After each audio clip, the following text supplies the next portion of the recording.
So hello students, welcome back to seat and Educare. मैं हूं आपका अपना Harry sir. Okay guys, so आज हम सब जानते हैं कि आज से कुछ 10 दिन बाद आपका एग्जाम है 12th बोर्ड का। वैसे तो 10 फरवरी से है, लेकिन हम आज से, अगर आज की डेट में मानो गाइस, आज की डेट अगर मैं मानूं, आज है 28 ऑफ जैन, ठीक है, 28 of Jain. So guys 28 of Jain से आपको, आप सीधी बात है 8 जैन तक पढ़ाई करोगे, हाँ कि ना। और अगर आप ये वीडियो आज नहीं होके कल देख रहे हो या परसों देख रहे हो तो आपके पास और टाइम कम हो जाएगा, ठीक है गाइज। अगर आप इसको 29 को देख रहे हो या 30 को देख रहे हो तो आपके पास और टाइम कम हो जाएगा, क्योंकि सीधी बात है 10 को एग्जाम है तो आप एक दिन पहले, जो 10th को एग्जाम है उसके एक दिन पहले जो एग्जाम है 9th को, वही पढ़ोगे, हाँ कि ना गाइज। तो आज अब आज का वीडियो किस टॉपिक पे है, सबसे पहली बात ये बात करते हैं। लास्ट 10 डेज में आपका एग्जाम है and how to score 85 plus marks in last 10 days guys. Okay, so ये वीडियो आपके लिए बहुत इंपॉर्टेंट होने वाला है, क्योंकि इस वीडियो में हम चीजें देखेंगे कि आपको कैसे पढ़ना है, किस तरीके से पढ़ना है। ओके गाइस, तो जैसे कि अनाउंस, अभी हम चलते हैं हमारे नेक्स्ट पेज पे, ठीक है गाइस। तो ये मैंने डेट बता दी कि आपको यहाँ से यहाँ तक का आपका एग्जाम है गाइस। मैं आपको बताना चाहता हूँ कि आपका जो एग्जाम होने वाला है, जैसे कि अभी आपके पास दिन में होते हैं 24 घंटे, हमको सबको पता है।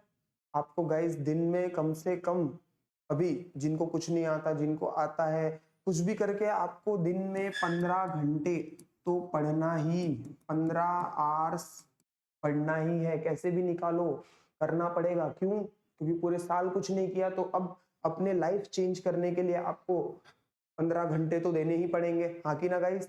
ओके, एंड बाद में अगर हम देखिए 24 घंटे में से 15 घंटे चले गए, बचते हैं 9 घंटे।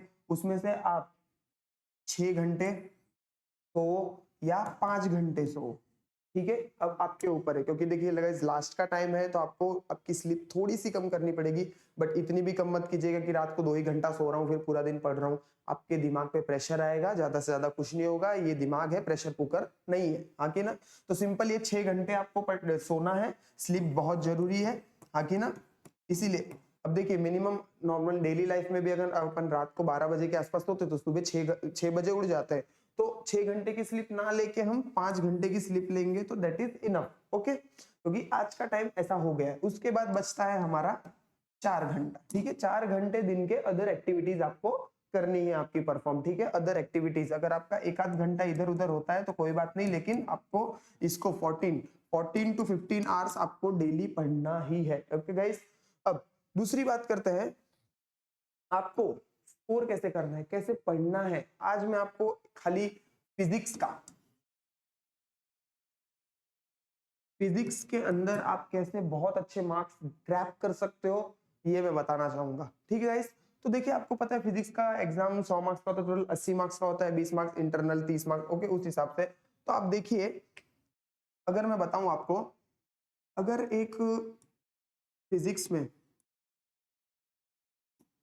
ठीक है, फिजिक्स में एक टॉपर बच्चा है, एक मिडल बच्चा है। अब मेरे को नहीं पता ये वीडियो कौन कौन देख रहा है, हाँ कि ना गाइस। और एक बैक बेंचर का बच्चा है, बैक बेंचर, हाँ कि ना, बैक बेंचर स्टूडेंट है। हम तीनों के लिए स्ट्रेटेजी क्या होगी हम वो देखेंगे, समझ रहे हो गाइस। ओके, मैं आपको बोलता हूं कि आपके 16 चैप्टर है फिजिक्स में, आप सब जानते हो 16 चैप्टर है आपके फिजिक्स में, ठीक है। 16 में से आप ऐसे 5 चैप्टर उठाओ गाइस, 16 में से ऐसे 5 चैप्टर उठाओ जिसका वेटेज बहुत ज्यादा है, ठीक है, समझ रहे हो, जिसका वेटेज बहुत ज्यादा है। ऐसे 5 चैप्टर उठाओ और खाली इन 5 चैप्टर को इतना अच्छे से करो, इतना अच्छे से करो, इतना अच्छे से करो कि आपको इसमें 34 के ऊपर मार्क्स आ जाए, समझ रहे हो। मतलब पासिंग मार्क्स तो ये आपको, ये 5 चैप्टर ही आपको पासिंग मार्क्स दिला देंगे, समझ रहे हो। अगर कोई टॉपर स्टूडेंट है तो इसमें से आप 34 मार्क्स तक तो ला ही सकते हो, हाँ कि ना, इसमें कोई बड़ी बात भी नहीं हो। ओके, 5 चैप्टर, लेकिन क्या, अब वो 5 चैप्टर किस तरीके से करने हैं, देखो वो 5 चैप्टर आपको किस तरीके से करने में वो बताता हूँ। जैसे कि मैंने क्या बताया, 16 चैप्टर है, 16 में से 5 चैप्टर आपको करने हैं, हाँ कि ना। अब वो 5 चैप्टर क्या करना है, उन पांचों चैप्टर में से जितने भी डेरिवेशन है, अब ये नहीं देखना है कि सर इसमें 10 डेरिवेशन है, इसमें 11 डेरिवेशन है, नहीं। अगर 10 डेरिवेशन है उस 5 चैप्टर में या एक ही चैप्टर में 10 है तो उसको करना ही है आपको, ठीक है, पूरा कंप्लीट करना है, क्योंकि ये करे बिना आपको मार्क्स नहीं मिलेंगे, ठीक है। उसके अंदर जितनी भी, उस चैप्टर के अंदर जितनी भी डेफिनेशंस है, ठीक है, जितनी भी डेफिनेशन अगर उस चैप्टर में है, आपको एक भी डेफिनेशन छोड़नी नहीं है। डेरिवेशन, डेफिनेशन, डायग्राम, जितने भी डायग्राम्स है, जितने भी चैप्टर के पीछे के, एटलीस्ट जितने भी चैप्टर के पीछे के न्यूमेरिकल्स हैं, न्यूमेरिकल, ये आपको नहीं छोड़ना है। थ्योरी वाला पार्ट इसमें से नहीं छोड़ना है। मतलब इन पांचों चैप्टर को मिला के आपको पूरा का पूरा आपका 100% जो होता है ना गाइस, ये पांचों चैप्टर को 100% आपको कंप्लीट करना है। मतलब इसमें से एक चीज आपकी बचनी नहीं चाहिए, समझ रहे हो गाइस आप? इसमें से आपको एक चीज भी नहीं बचानी है 5 चैप्टर में से। अब मैं बात करता हूं, देखो जैसे कि मैंने बताया एक टॉपर स्टूडेंट है, 34 मार्क्स निकाल लेगा इन चीजों को करके, समझ रहे हो? अगर मैं एक नॉर्मल एवरेज बच्चे की बात करूं, मिडल बच्चा, तो ये एटलीस्ट कुछ नहीं 34 ना निकाल के 30, 28, 29 इस तरीके से निकाल सकता है, हाँ कि ना? इसको मैं बोल दूं ये 28 मार्क्स निकाल लेगा, ठीक है। और अगर बैक बेंचर स्टूडेंट है, ये 34 नहीं निकाल पा रहा है, अभी इतना सारा नहीं निकाल पाएगा, 5 चैप्टर पढ़ने के बाद भी, करने के बाद भी, स्पेलिंग मिस्टेक, ये मिस्टेक, वो मिस्टेक, लिखने का तरीका, बहुत सारी चीजें होती है इस फैक्टर। तो हम ये बोलते हैं एटलीस्ट भाई कम से कम तू 20 मार्क्स तो निकाल लेगा ना इसमें से, इतना सारा पढ़ने के बाद, क्योंकि 5 चैप्टर तेरे को 100% करना है। अगर 100% कर रहे हो मतलब 100% तुमको आ रहा है, हाँ कि ना? तो ये 20 मार्क्स यहाँ से तुमको निकालने हैं, ठीक है गाइस। इसके बाद ये एक चीज हो जाती है, इसके बाद हम करते हैं बचे हुए रिमेनिंग चैप्टर्स के इंपॉर्टेंट। क्या दिख रहा है गाइस? बचे हुए रिमेनिंग चैप्टर्स के इंपॉर्टेंट, ठीक है। बचे हुए रिमेनिंग चैप्टर्स के इंपॉर्टेंट करने हैं आपको। इंपॉर्टेंट में मतलब रिमेनिंग चैप्टर्स दिख रहा है आपको? रिमेनिंग चैप्टर्स के इंपॉर्टेंट मतलब अब मेरे को पूरे के पूरे चैप्टर नहीं पढ़ने हैं, क्योंकि मेरे को पता है मेरे को सर नहीं आता है, मैंने पूरा साल पढ़ा नहीं। अब जिन्होंने किया है, टॉपर बच्चों ने जिन्होंने किया होगा, पूरे साल पढ़ाई की होगी, तो उनको बहुत अच्छे मार्क्स मिल जाएंगे, हाँ कि ना? अब सीधी बात है कि अगर आपको मार्क्स मिलेंगे तो आप इंपॉर्टेंट जो टॉपिक्स है इसमें आप, सीधी बात है कि 30 मार्क्स आराम से निकाल लोगे एग्जाम में। बचे हुए बाकी जो 11 चैप्टर्स हैं, ठीक है, 16 - 5 दैट इज 11 जो चैप्टर्स हैं, उन 11 चैप्टर में से 30 मार्क्स तो आप निकाल ही सकते हो आराम से, हाँ कि ना? अब उसमें क्या करना है आपको, जो बचे हुए चैप्टर्स है ना, इन चीजों को छोड़ के, 5 फिक्स चैप्टर को छोड़ के, जो इसमें आपको इंपॉर्टेंट में क्या करना है, खाली पीवाईक्यू सॉल्व करने हैं। बचे हुए चैप्टर्स के खाली पीवाईक्यू सॉल्व करो गाइस, ठीक है। बचे हुए चैप्टर्स के पीवाईक्यूज आप सॉल्व करोगे तो आपको समझ में आएगा कि जितने खाली पीवाईक्यूज है उतने करोगे ना तो भी आप एग्जाम में बहुत अच्छे मार्क्स ला सकते हो। ये 30 लाल है, हम मानते हैं कि एवरेज बच्चा सीधी बात है 25 तो निकाल ही लेगा इसमें से, हाँ कि ना? ये 25 निकाल लेगा। और जब इसने 20 निकाला था, ठीक है, अब इसने यहाँ पे 25 निकाला, मैं मान लेता हूँ ये 21-22 निकाल लेगा, हाँ कि ना? समझो मैं इधर 21 ले लेता हूँ, ठीक है, इस तरीके से। ये डिपेंड करता है स्टूडेंट टू स्टूडेंट, बट एक एवरेज हम अंदाजा मान के चल रहे हैं, ठीक है गाइस। बट इतना तो आप कर ही सकते हो। अगर टॉपर बच्चों की बात करोगे तो सीधी बात है 30-30, ये देखिए यहाँ पे ही आपका 64 मार्क्स यहाँ पे ही हो गया। इस बच्चे का मार्क्स कितना हो गया?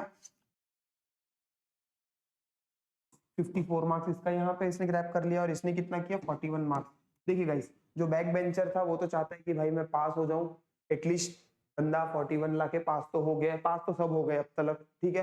लेकिन हम इसको और आगे इंप्रूव कर सकते हैं। प्रैक्टिकल एग्जाम, आपके जो प्रैक्टिकल एग्जाम हुए उसमें से आपको अच्छे खासे मार्क्स मिल जाएंगे। एटलीस्ट 30 मार्क्स का प्रैक्टिकल होता है, तो सीधी बात आपको और प्रैक्टिकल्स में मार्क्स मिल जाते हैं। हम बोलते हैं सबको 25-25 मार्क्स मिले हैं, ठीक है गाइस। बैक बेंचर की बात करूं मैं और कम कर दूं, देखिए गाइस 20 मार्क्स मैं हर चीजों में उनको बहुत ही कम लिया है। आप समझ सकते हो कि आप उसको कैसे किस तरीके से कर सकते हो, ठीक है गाइस। तो अगर इसका प्लस करोगे तो आपको सिंपल दिखेगा, ये देखो सॉरी, ये 89 मार्क्स दिख रहा है इधर, ये कितना हो गया? 89 मार्क्स हो गया, समझ रहे हो? हमने क्या बोला था, 85 प्लस कैसे स्कोर करना है, आपको इजीली मार्क्स मिल जाएंगे, इसलिए ज्यादा टेंशन लेने की जरूरत नहीं है, ठीक है।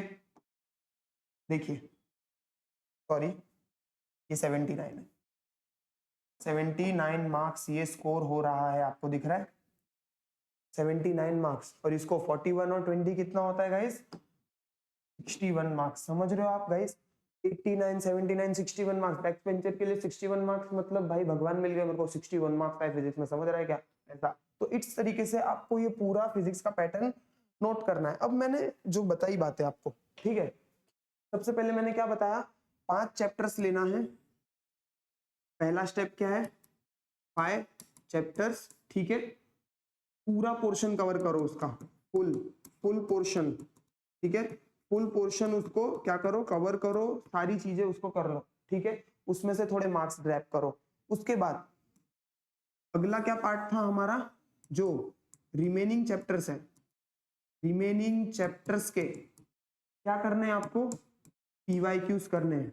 कौन से पीवाईक्यूज, रिपीटेड पीवाईक्यूज, ठीक है, जो रिपीट हुए हैं हर साल रिमेनिंग चैप्टर्स के, खाली उतनी ही चीजें करनी है, प्लस आपको मार्क्स मिलने वाले हैं आपके प्रैक्टिकल्स में, ठीक है गाइस, प्रैक्टिकल्स में आपको मार्क्स मिलने वाले हैं। मतलब ये सारी चीजें मिला के आपको, सीधी बात है, 75 प्लस से 85 अबोव और उसके भी ऊपर 90 95 तक जाने से आपको कोई नहीं रोक सकता। समझ रहे हो क्या, 75 85 90 95 मार्क्स आने से आपको इस चीज से कोई नहीं रोक सकता। इसलिए जिनको फिजिक्स से डर लगता है उनके लिए ये वीडियो बहुत इंपॉर्टेंट है। समझ रहे हो गाइस, फिजिक्स से डरना नहीं है, बहुत सिंपल चीज है, आपको बहुत आगे लेके जाएगी।